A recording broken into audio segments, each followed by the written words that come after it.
Yo, what's up, Ross Rebellion? It's Ross the Boss Campbell, and today I'm gonna be talking about who, in my opinion, is every ACC school's greatest quarterback of all time. A little more of a niche subject, but I'm a college football nerd, so I had a lot of fun putting my research into this, so hopefully you guys have fun watching this. So, without further ado, let's get into it. So beginning, we have the Boston College Eagles, and it is Doug Flutie. I mean, you could also put Matt Ryan in the mix, but I have to give a nod to Flutie because he won the 1984 Heisman Trophy at 5'10", same height as me. He was a finalist the year before, 1983, and led the Eagles to a 10-2 campaign, as well as the Cotton Bowl over Houston, winning over Houston in his Heisman season. He had a legacy-defining moment when he threw a Hail Mary touchdown pass to his roommate, Gerard Thielen, I hope I pronounced that right, to beat Miami, which led to an increase in school admissions, known as the Flutie effect. Also one of the most famous moments in sports history. But man, 22 is such a weird number to see on a quarterback. The California Golden Bears, Cal for short, it's Aaron Rodgers.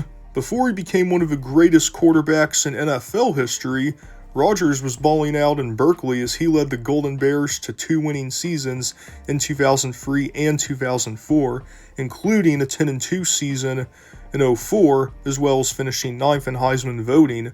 He would then go on to become a first-round draft pick by the Green Bay Packers in 2005, and the rest is history. The Clemson Tigers' Trevor Lawrence, aka T-Law.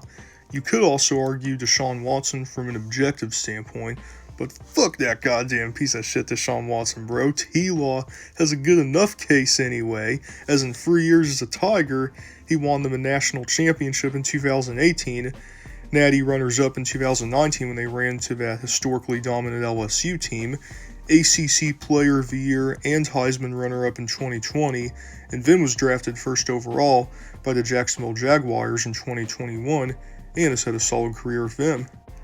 The Duke Blue Devils. Now this program has a weaker quarterback history, but I had to go with Ben Bennett.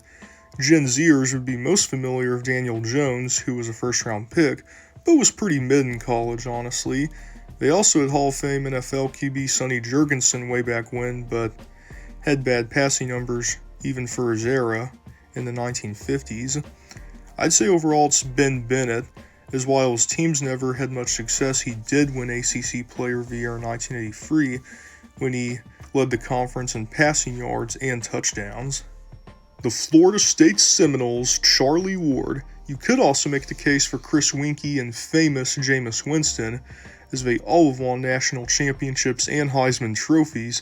I have to go with Ward overall. He won ACC Player of the Year in 1992 and beat Nebraska in the Orange Bowl.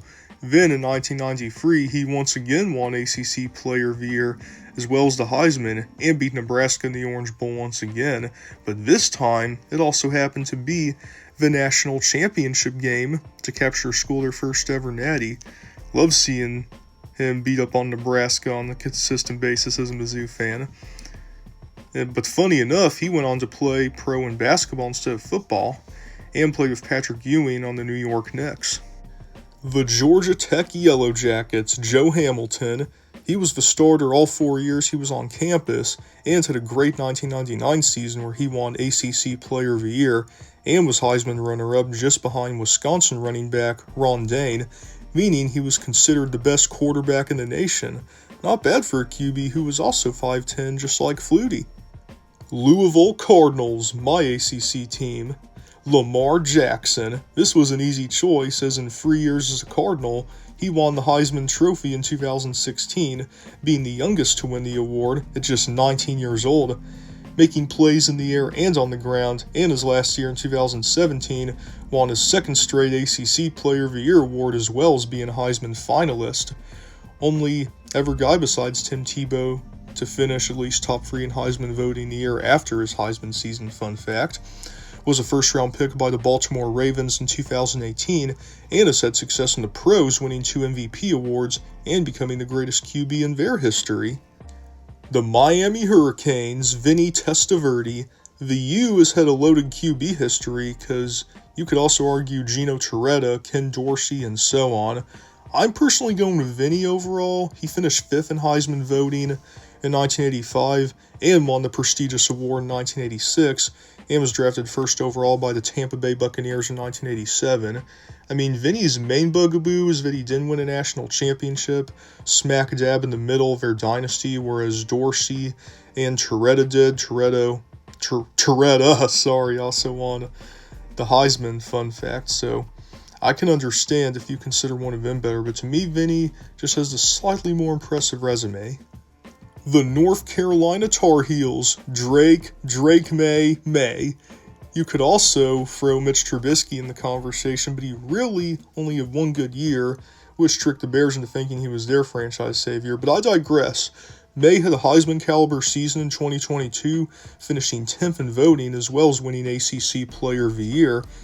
His 2023 season was slightly disappointing, but still respectable, and was drafted 3rd overall by the New England Patriots in 2024, and in his second year in the pros took them to the Super Bowl, and was one vote away from sharing the 2025 MVP with Matt Stafford. The NC State Wolfpack, Phillip Rivers, the father of many, of 10 to be exact.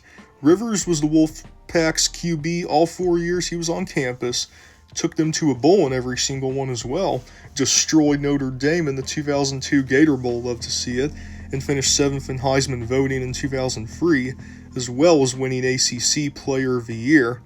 Went on to play for the Chargers in the pros and had a borderline Hall of Fame career with them. The Notre Dame Fighting Irish, Johnny Lujack. Now this one's a throwback as he played back in the 1940s, but this guy was a pure winner.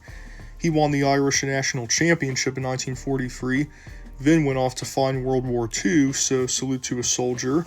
And then he returned to play college ball in 1946, won his second natty, was 3rd in Heisman voting, and his last year, 1947, won his 3rd natty, as well as the Heisman Memorial Trophy.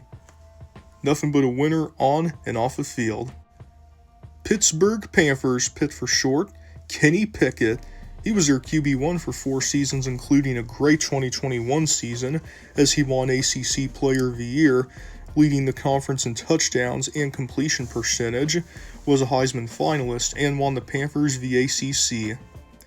SMU Mustangs, Kevin Jennings, who just so happens to be their current QB, in 2024, which was his first year as their primary starter, and also the program's first year in the ACC, Jennings led them to the college football playoff, had another solid season in 2025, winning them the Holiday Bowl against Arizona, and still has one more year to extend his legacy as a campus legend in 2026. The Stanford Cardinal, Andrew Luck. This one is another free horse race between Luck, John Elway, and Jim Plunkett.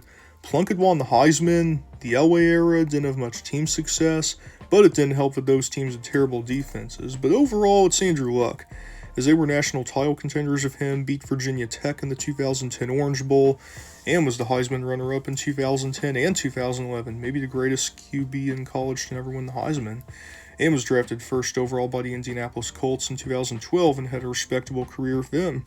The Syracuse Orange, Donovan McNabb. You could also go with Don McPherson, a fellow QB named Don, drafted by the Eagles. I give McNabb a slight edge, though, as he won Syracuse the Big East every year from 1996 to 1998, in which he won Big East Offensive Player of the Year every one of those years, finished 5th in Heisman voting in 98, then would get drafted 2nd overall by the Philadelphia Eagles in 1999, and went on to have a great career with them. The Virginia Cavaliers, Sean Moore. Matt Schaub was close, but I give Moore of a slight nod as he led the Cavs to a 10-3 campaign in 1989, in which they were co-ACC champions, and was a Heisman finalist the following year in 1990, and won ACC Player of the Year and was a great dual-threat quarterback.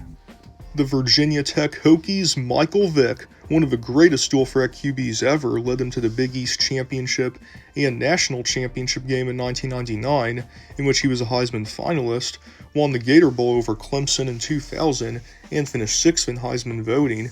He would then go on to be drafted 1st overall by the Atlanta Falcons in 2001, and went on to have a respectable pro career.